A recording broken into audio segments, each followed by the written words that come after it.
আমরা খুব সুন্দর একটা ম্যাজিক ওয়ান টুলের একটা প্রজেক্ট দেখব। একটা ছবিকে নিয়ে আসি। প্রথম আগে দেখি যে ম্যাজিক ওয়ান টুলটা কীভাবে কাজ করে। তো ম্যাজিক ওয়ান টুল কাজ করার সময় এখানে উপরে টলারেন্স যে বিষয়টা আছে সেটাতে একটু লক্ষ্য রাখি। যেমন এখানে হলুদ কালার আছে, হলুদ কালার যদি আমরা ক্লিক করি মানে এটা একটা কালারের উপরে কাজ করবে। ওকে, মানে একটা কালারকে সে ধরবে। আমি এই একটা কালারকে আমি করে দিতে চাচ্ছি অন্য আরেকটা কালার, যেমন হলুদ কালারকে কী করতে চাচ্ছি, সবুজ কালারে পরিণত করতে চাচ্ছি। তাহলে সিলেকশন করলাম, একটা ক্লিক করলাম, ওই একটা কালারে যত জায়গায় একটা কালার আছে সব জায়গায় কী হয়ে গেছে, এটা সিলেকশন হয়ে গেছে। অল্টার ডিলিট প্রেস করলাম, কি হলো, এখন যতটুকু জায়গা সিলেকশন হয়েছিল সেইগুলিকে আমি কি করে দিছি, হলুদের পরিবর্তে সবুজ করে দিছি। আচ্ছা, কন্ট্রোল ডি দিয়ে ডিসিলেক্ট করলাম। এইখানে কিছু জায়গা দেখা যাচ্ছে যে ফাঁকা আছে, মানে হলুদের সম্পূর্ণটা ধরে নাই। কেন ধরে নাই? হলুদের সম্পূর্ণটা কেন ধরে নাই? হলুদের সম্পূর্ণটা ধরে নাই হচ্ছে এখানে হলুদের বাহিরেও কি আছে, কিছু কালার আছে যেগুলি হলুদের মধ্যে পড়ে না, মানে গ্রেডিয়েন্ট কালার টাইপ। ওই যেগুলি সলিড কালার ওইগুলি শুধু ম্যাজিক ওয়ান ভালোভাবে ধরতে পারে, আর যদি এর আশেপাশে কালার থাকে তখন এটা ধরতে কি হয়ে যায়, কষ্ট হয়ে যায়। তাহলে আমরা কন্ট্রোল জেড দিয়ে পিছনে গেলাম, কন্ট্রোল ডি দিয়ে ডিসিলেক্ট করলাম, দেন আমি কি করলাম, টলারেন্সকে বাড়াই নিলাম। টলারেন্সকে অনেক বাড়াই নিলাম। কন্টিজিয়াসটাকে অন করি। কন্টিজিয়াসটাকে অন করলে সুবিধা কি, যদি আমি এখানে ক্লিক করি সে এখানেই শুধু নিবে, হ্যাঁ, মানে বর্ডার ক্রস করতে পারে না, মানে যতটুকু পর্যন্ত তার নিজের কালার পায় তারপরে যদি আরেকটা কালার থাকে সেইটাকে ক্রস করে তারপরে কালারগুলিকে সে নিতে পারে না। যেমন একটা ছবির মধ্যে অনেকগুলি কালার থাকে, তাই না, অনেক ধরনের কালার থাকে। তো আমি শুধু স্পেসিফিক একটি কালারকে সিলেকশন করতে চাচ্ছি এবং আমি চাচ্ছি না বর্ডার ক্রস করতে, মানে দুইটা কাজ, একটা হচ্ছে যে আমি সিলেকশন করতে চাচ্ছি আর একটা চাচ্ছি না কি করতে, বর্ডার ক্রস করতে। ওই ক্ষেত্রে আমাকে কী করতে হবে, এই যে কন্টিজিয়াসটাকে অন করে দিতে হবে। যেমন আমি এইখানে হলুদ বর্ডার, শুধুমাত্র এই হলুদটাকে আমি সিলেকশন করতে চাচ্ছি, ওই ক্ষেত্রে আমি 32 টলারেন্স ছিল, আমি 90 টলারেন্স করে নিছি। এখন কিন্তু আমার একদম এই পর্যন্ত ধরছে। ওকে, এখানে ক্লিক করলাম, একটু এখানে বাকি আছে, যদি আমরা আরেকটু করে দিই তখন কিন্তু দেখা যাবে ওইটাও ধরে নেব। কন্ট্রোল ডি, এখানে ক্লিক করলাম, এই পর্যন্ত ধরে নিছি। তাহলে এটা হচ্ছে যে টলারেন্সের কাজ, আর এটা হচ্ছে কন্টিজিয়াসের কাজটা কি, যে বর্ডার ক্রস করবে না, সে আরেকটা কালার পাইলে অতটুকু পর্যন্ত সে নিবে, তারপরে সে বর্ডার ক্রস করে অন্য মানে এই কালারটা যদি অন্য জায়গায় থাকে সেটাকে নিতে পারবে না, কন্টিজিয়াসটা যদি অন থাকে। ওকে, বুঝে আসলো? তো এটা দিয়ে আমরা একটা প্রজেক্ট করে দেখব, যে আমাদের তো অনেক সময় এরকম প্রয়োজন হয় যারা আমরা ফেসবুক অথবা ওয়েবসাইটে আমাদের প্রোডাক্ট বিক্রি করি, তখন আমাদের প্রোডাক্টের ছবিটা নিজে নিজে তুলতে হয়।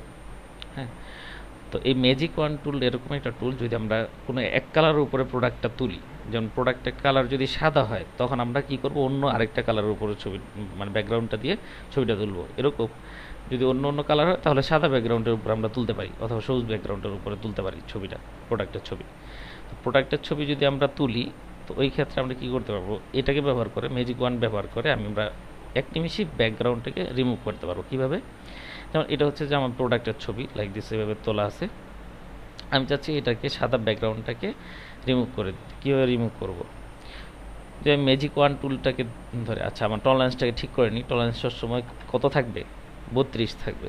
ওকে, অ্যাকচুয়াল কালারটাকে সে ধরতে পারে। তো আমি কী করলাম, এইখান থেকে একটা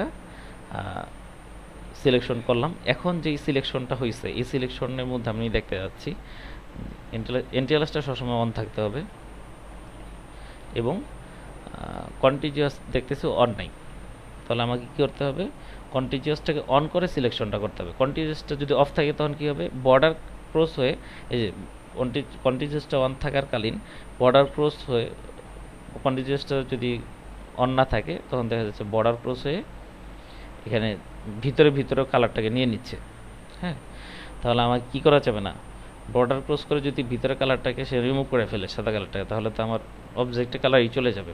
আমাদের এই কাজটা করা যাবে না। কন্ট্রোল ডি দিয়ে ডিসিলেক্ট করলাম। এখন হচ্ছে টলারেন্সকে 32 রাখলাম এবং কন্টিজিয়াসটাকে অন করে আমি শুধুমাত্র এখানে ক্লিক করি, তখন ব্যাকগ্রাউন্ডে যে সাদা কালারটা আছে এটাকে সে নিয়ে নেবে। ওকে, আচ্ছা, তাহলে আমরা যে কোনো এখানে প্রজেক্টটা হচ্ছিল এটা, যে আমরা যদি কখনো কোনো জায়গায় বিজনেস করি কোনো প্রোডাক্ট নিয়ে, আর সেটা যদি একটা সাদা কাপড়ের উপরে আমরা এরকমভাবে ছবিটা তুলে নিই, হ্যাঁ, মোবাইলের মাধ্যমে, তাহলে এটাকে নিয়ে এসে আমরা এক নিমিষেই রিমুভ করতে পারবো। আচ্ছা, এখানে যে আমি সিলেকশনটা করলাম, এটা কি সিলেকশন হয়েছে? ব্যাকগ্রাউন্ড সিলেকশন হয়েছে। এখন আমাদের সিলেকশন কিন্তু বুঝতে হবে, সিলেকশন করতে হবে কোনটা? প্রোডাক্ট আমাদের সিলেকশন করতে হবে। তাহলে প্রোডাক্টটাকে সিলেকশন করার জন্য আমাকে কী করতে হবে? এই সিলেকশনটাকে ইনভার্ট করতে হবে, মানে যেই জায়গাটুকু সিলেকশন নাই সেই জায়গাটুকু সিলেকশনটা নিয়ে আসতে হবে। সিলেকশন যেই জায়গাটুকু আছে সেই জায়গাটুকু থেকে যেই জায়গাটুকু সিলেকশন দরকার সেই জায়গাটুকু সিলেকশন নিয়ে আসার জন্য আমাদেরকে সিলেকশন ইনভার্ট করতে হবে। সিলেকশন ইনভার্ট করার জন্য কন্ট্রোল শিফট আই প্রেস করতে হবে। সিলেকশন ইনভার্ট করার জন্য কী করলাম? কন্ট্রোল শিফট আই প্রেস করলাম, কন্ট্রোল জে দিয়ে এটাকে কী করলাম? কপি করে নিলাম।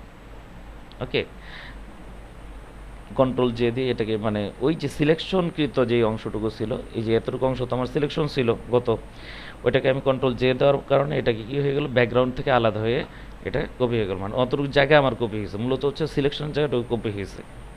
তাই সিলেকশন জায়গাটুকু কপি হওয়ার কারণে এটা কিন্তু অটো ব্যাকগ্রাউন্ড রিমুভ হয়ে গেছে। আমি যদি আগেরটাকে যদি এরকম লকটা খুলি, তালার উপর ক্লিক করলাম, লকটা খুলে গেল, ওকে প্রেস করলাম, একটা সাধারণ লেয়ার হয়ে গেল। দেন যদি আমি এটাকে ডিলিট করে দিই, তখন আমাকে দেখা যাবে যে এটা ব্যাকগ্রাউন্ড রিমুভ হয়ে পিএনজি ফাইল টাইপে হয়ে আছে। ঠিক আছে, এখন এটার নিচে কিন্তু যে কোনো ধরনের যে কোনো কালারের ব্যাকগ্রাউন্ড দেওয়া কি সম্ভব।